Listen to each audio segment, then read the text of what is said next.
गिरता हुआ चरित्र को समझाए। भारत में संसदीय शासन की व्यवस्था है। सरकार के 3 अंगों में संसद की सर्वोच्चता है। सर्वोच्च न्यायालय के निर्णय को बदलने का काम भी संसद कर सकती है। भारतीय संसद को अर्धन्यायिक संस्था भी कहा जाता है कि राष्ट्रपति सर्वोच्च न्यायालय के न्यायाधीश पर वो हटा सकते हैं, राष्ट्रपति पर महाभियोग ला सकते हैं। तो यह कार्य उसके अर्धन्यायिक कार्य माने जाते हैं। कभी कभी ऐसे भी हमारे लोकसभा में कार्यवाही हुई है कि सदस्य राजनेता हैं लेकिन न्यायाधीश की हैसियत से कार्य किए हैं। तो यह न्यायाधीश की कार्य है, वो संसदीय व्यवस्था की कार्य है। संसद में यह बात ध्यान में रखा जाता है कि भारत की संसद जो है वो ब्रिटेन के संसद से लिया है और ब्रिटेन की संसद विश्व में सबसे अधिक सर्वोच्च शक्ति रखने वाली है। संसद जहां बातचीत की संवाद का केंद्र होता है, यहाँ जनता के जन कल्याणकारी कार्य से संबंधित बातों पर चर्चा होती है। सरकार की योजनाओं को कल्याणकारी योजनाओं से कैसे लागू किया जाए उस पर अपना विचार विमर्श रखते हैं। लेकिन यह तो हमारी संसदीय व्यवस्था है। लेकिन इस संसद के भीतर जो आज मनभेद बढ़ रहा है, ये विचार आगे अपनी द्वंद्व में फैलता जा रहा है, ये एक बहुत चिंता का विषय है। जैसे इसको आप ऐसे देखिए, कहाँ थे हम और कैसे बदलते जा रहे हैं। भारतीय लोकतंत्र में हमारा सांसद एक ऐसा पुजारी होना चाहिए जो कि लोकतंत्र का मंदिर या संसद होता है, और इस मंदिर में जो भी शंखनाद हो वह जन कल्याण की शंखनाद हो। हमारे सांसद को सुचिता, मर्यादित और बेहतर आचरण करने वाले व्यक्ति होना चाहिए, जो शिक्षा के महत्व को समझ सकें, देश के विचार को समझ सकें, जनता की कल्याण की भावना को रखें। और राजनीति एक सेवा है, और गांधी जी भी यही कहा करते थे कि सेवा यह एक ऐसा बने जिसमें कि आप वेतन, भत्ता और जीविकोपार्जन का माध्यम ना बने। आज इस सांसदों को देखा जाए तो यह चीज में कमी आ रही है, तो निश्चित है कि लोकतंत्र का मंदिर तो प्रभावित होगा। हमारे युवा सांसद कुछ ऐसे हैं, ये युवा सांसद हमारे देश में होना चाहिए कि भारत एक युवा का देश है, और युवा सांसद में गिरावट आ रही है। जैसे 25 से 40 वर्ष की अवस्था को हम युवा कहते हैं, क्योंकि 25 वर्ष में आप लोकसभा का चुनाव फाइट करते हैं, तो 40 वर्ष तक युवा मानते हैं। तो 1952 में 26% सांसद ये चुन कर आए थे युवा सांसद। 17वीं लोकसभा में 12% तक आ गई, ये गिरावट आ गई इसकी। 18वीं लोकसभा में 10.7% यानी कुल 58 युवा सांसद है। युवा विश्व में सबसे अधिक भारत में है, और भारत में युवा का रिप्रेजेंट कितने सांसद कर रहे हैं? एक युवा सांसद की बराबर मिलना चाहिए। जो सांसद वृद्ध हो चुके हैं, ये बात सही है कि अनुभव से राजनीति चलती है, लेकिन युवा की क्या मंशा है, उसकी भावना को हमारे जितना युवा सांसद समझेंगे उतना वृद्ध सांसद नहीं समझ सकते। ये गिरावट आ रही है। दूसरा, महिला की संख्या में भी गिरावट आ रही है। जैसे 17वीं लोकसभा में 78 महिला थी, 4 गिरावट होकर के 74 पर पहुंच गई। नारी बंधन जो हमारी आज महिला को आरक्षण देने की बात आई है, तो यह 33% महिला को आरक्षण हो।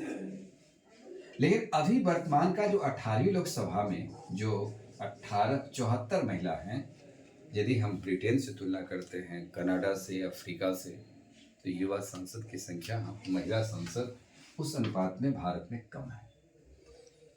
सदन की कार्यवाही की बात करें तो 1952 से 70 तक 121 दिन की लगभग औसतन बैठक होती थी, सभी सत्रों मिलाकर के। लेकिन 2000 के बाद लगातार ये गिरावट आई।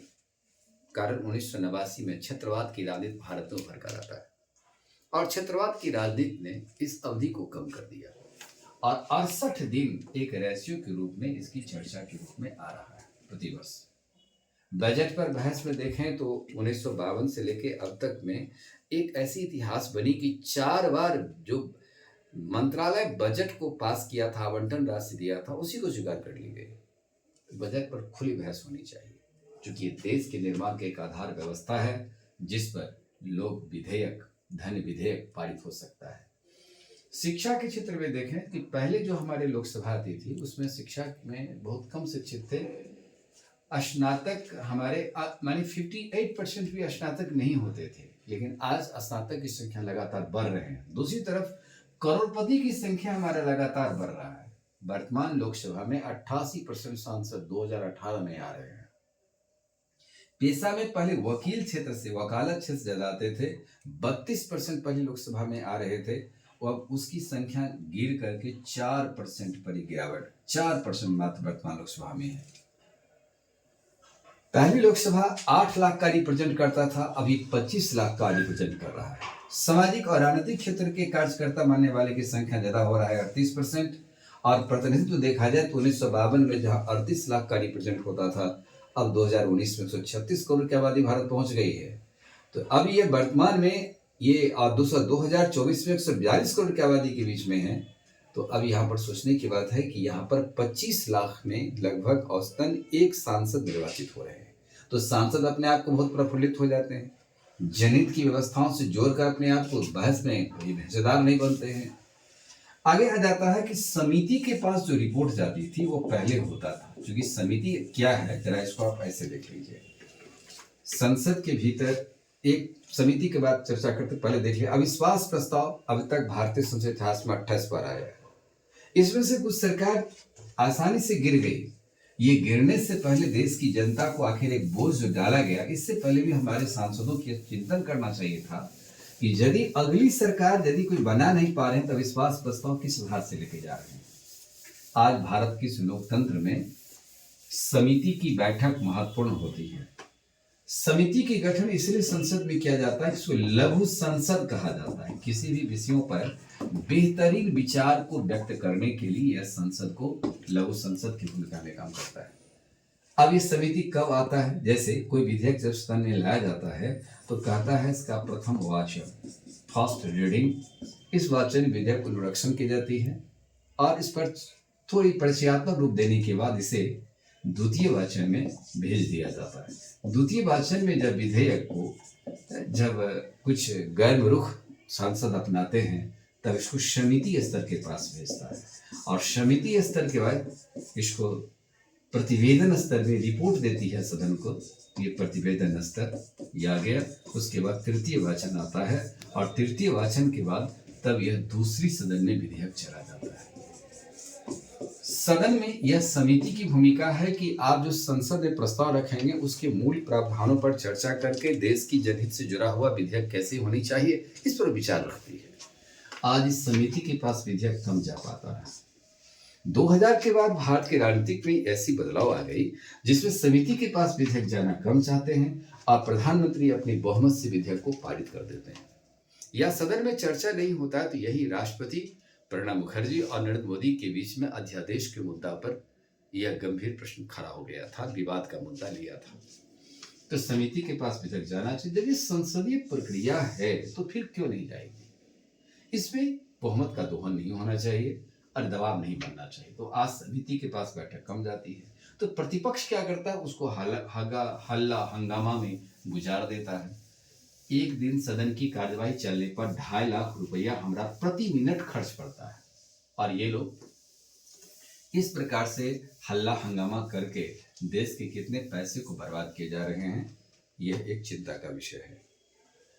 अब यदि देखा जाए भारतीय संसद की जो स्थितियां इस प्रकार से है, अविश्वास प्रस्ताव भी आप जबरदस्ती किसी प्रकार से लाते हैं, सरकार यदि बहुमत में है फिर भी लाए जाते हैं। अब मणिपुर संकट पर जब प्रधानमंत्री सदन में नहीं आया तो विपक्ष ने सीधा उसे घेर लिया, और घेरने के बाद उससे अविश्वास प्रस्ताव पर चर्चा आ गई, लेकिन सरकार पास बहुमत था, बची।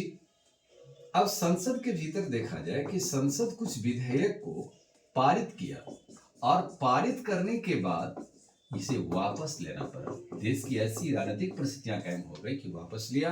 ये भारतीय संसदीय मर्यादा को सबसे बड़ा ठेस पहुंचा। प्रथम कृषि कानून। कृषि कानून पर 3 बिल बनाए गए थे और ये तीनों कानून बेहतरीन था, लेकिन सरकार को वापस लेना पड़ा क्योंकि किसानों ने इतना आंदोलन किया कि दिल्ली के सभी सीमा को उन्होंने घेर लिया था, जिसमें पंजाब, हरियाणा और पश्चिमी उत्तर प्रदेश के किसानों ने इतनी दबाव डाला जो सरकार ने इस प्रस्ताव को वापस ले लिया। इससे पहले देखा जाए तो एक राष्ट्रीय न्यायिक